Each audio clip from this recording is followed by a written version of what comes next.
ko naman akalain na.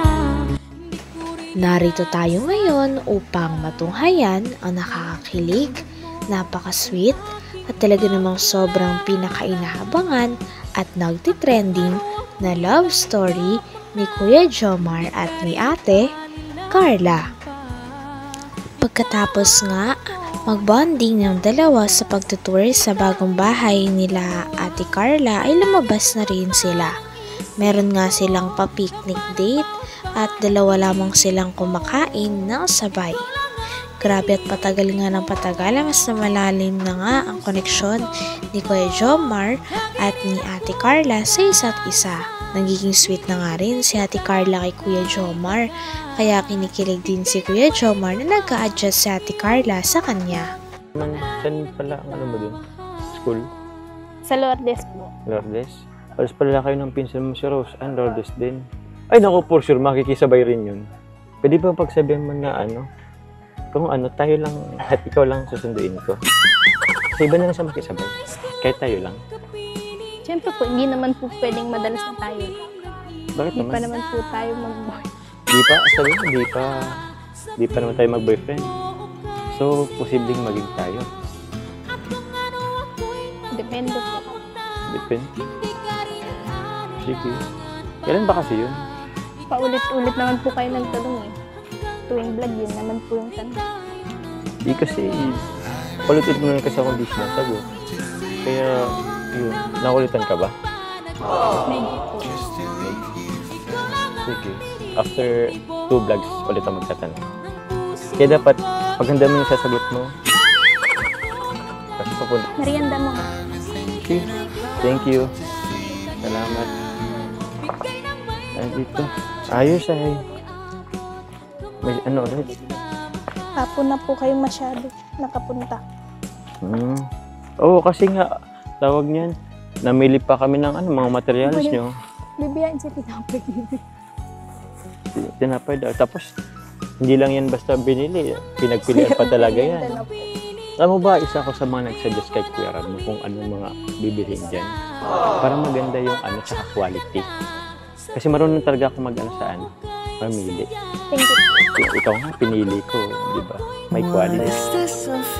Kasi pag natapos yan, maganda yan. Mapashit mo yung pinili namin. Sige na po, merienda na. Sige. Grabe, naghanda na naman kayo. Lagi na lang napagpunta namin dito, lagi kayong may handang Siguro, tuwang-tuwa yung mga karpentero dito. Alagang-alaga na sa merienda. Pag masyadong explode yung mga karpentero. Kasi baka ma-spoil yan. Baka hindi na magtrabaho sa ibang bahay. Dito naman malaki. Tsaka, baka yung iba dyan may crush na sa'yo. Hindi na lang ako pumunta dito kaso, dapat pala ko yan ng mayaman. Tanong ko yan, kunting kausap. Grabe at patagal ng patagal, mas nagiging sweet na si Ate Carla at Kuya Jomar sa isa't isa. Nagkakaroon nga sila ng picnic at pag-uusap nang wala nang ilangan. At napakagaling nga dahil napalapit na talaga ang loob ni Ate Carla kay Kuya Jomar. Nakakapagbiroan na nga sila at nakakapag-usap na sila ng mga seryoso na bagay. Dahil nagiging open na rin si Ate Carla at si Kuya Jomar sa isa't isa. Seryoso sasabihin mo? Lagi mo lang mag-joke. Hindi pa rin ako Hindi ka nakasiguro dyan. Ang siloso niyo po Ay, sakto lang din naman. Hindi naman totally. Di pa man lang po nagiging tayo. Grabe yung siloso niyo. Di yun siloso. Gusto ko. Yun lang talaga, pag nagmamahal ako. Gusto ko yung taong mahal ko. Focus. Hindi naman totally focus, pero dapat sa akin lang. Gusto ko lang naman ng assurance na nasa akin ka lang. Wala po ba kayong tiwala sa akin? Ako, meron akong tiwala sa iyo, 100%. Pero yung mga taong nasa paligid mo. Ito, Bing? Nag-abo ka. Pero dun sa ibang tao, wala akong tiwala 100%. Kaya yun. Ako po kasi may tiwala ako sa inyo. Ilang porsyento? 100 po. 100? Grabe naman. Simple. Kaya sana po huwag nang sisirain yung tiwala ko. O hindi. Hindi ko sisirain. At wala akong planong sirain yan. Teka. Parang nakatakot ka naman Sa buong pagsasama natin, parang ngayon lang ako natakot sa'yo Parang napakaseryoso mo dun. Hindi yun.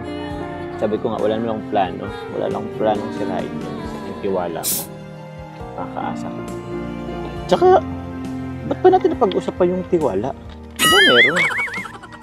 Wala pa naman tayo. Di mo pa naman ako sinasagot Ikaw parang gusto mo rin ako Parang sa ngayon, tinitingnan mo pa yung assurance. Wow! Nag-assure ka, no? Parang hinanapan mo ko ng assurance na ikaw lang. Bakit may iba pa po ba? Iba? Wala At yun ba may iba?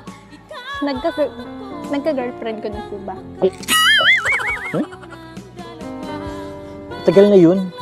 Wag mo nang anuhin yan. Wag mo nang ibalik yung mga Pinag-usapan din nila kung meron daw kaya nang nanligaw o meron na bang boyfriend si Ate Carla dati bago si Kuya Jomar. At sinabi naman ni Ate Carla na wala talaga dahil siya ay mahiyain. At meron naman daw siyang mga crush nung high school ngunit hanggang crush lang.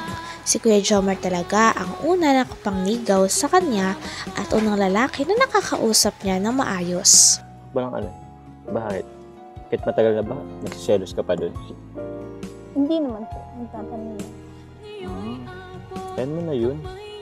Mga isipin yun. Huwag mo nang ibalik mga nakaraan. Ikaw naman nakagulat yung mga tanong mo. Nakatakot talaga magtanong ngayon. Ikaw nga, ayokong tanungin ka kasi ayokong masaktan. Sige, may tanong tuloy ako sa'yo. Ikaw ba, nagka-boyfriend ka na ba? Hindi pa po. Oh, so una mo ako if ever. Crush lang po. High school. Pero hanggang dyan lang. Sure ka? So, ako nga yung una mo. Bakit tayo na po ba? Tayo na ba? Tsaka, ba't ba ako tinatanong mo ng personal question, yung mga past ko? Kasi po gusto ko kayong mas makilala. Okay. Pwede mo na akong kilala, pero wag na yung past na mga ganun. Pwede mo na akong tanong yung mga, halimbawa, what is my favorite food? Ganun. Mga, anong favorite kong color? Yun lang. Wag na lang mas, kasi yung tanong mo, gabi, personal masyado. Tapos mga nakaraan pa yan. Bukas na tayo sa present. Ikaw ba? O sige. Ano bang mga paborito mong kulay? Yellow po. Yellow. Teka. Since natanong ko yung kulay, ano bang gusto mong maging kulay ng bahay mo? Sila Kuya Rab naman na po yung bahay.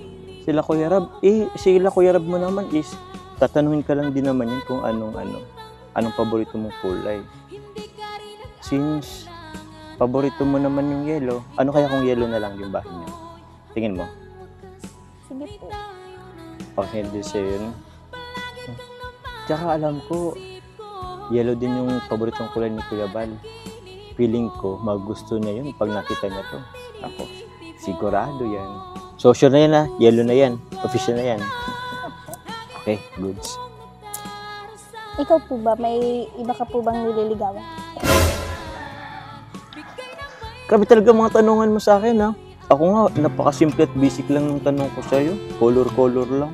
Tapos, yan yung tatanong mo sa akin. Tingnan mo ba may niligaw na akong iba? Sige, ikaw nga magsagot.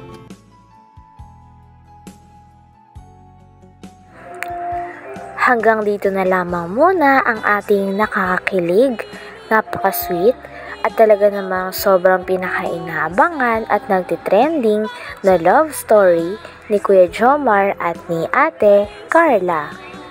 Maraming salamat sa inyong panonood. Hanggang sa muli. Bye!